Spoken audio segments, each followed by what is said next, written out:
Hi guys, તો આજે આપણે બનાવીશું કાઠિયાવાડી વઘારેલો રોટલો.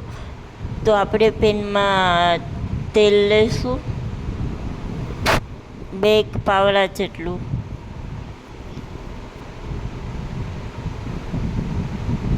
પછી આપણે એમાં રાઈ નાખી દઈશું. રાઈ સરખી રીતે ફૂટી જાય પછી આપણે એમાં જીરું એડ કરીશું. જીરું એડ કર્યા બાદ ડુંગળી નાખીશું.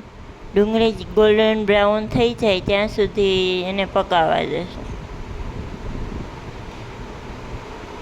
બાકી ડુંગળીનો સ્વાદ કાચો આવશે.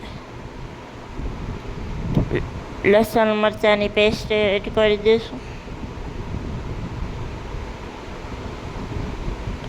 પછી આપણે થોડાક મસાલા એડ કરીશું, ધાણા, જીરું, હળદર, નમક.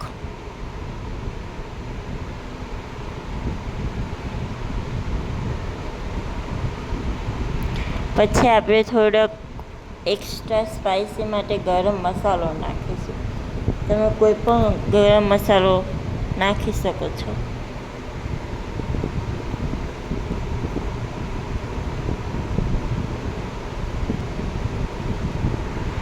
પછી આપણે એમાં મરચું એડ કરીશું.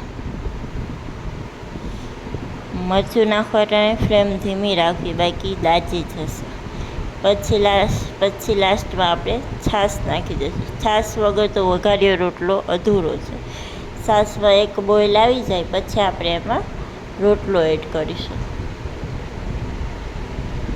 અને સરખી રીતે 2-3 મિનિટ કૂક થવા દઈશું. પછી આપણે એને ધાણા નાખી ને ગાર્નિશિંગ કરીશું. કેવો લાગ્યો વઘાર્યો રોટલો? તમે પણ બનાવો ઘરે.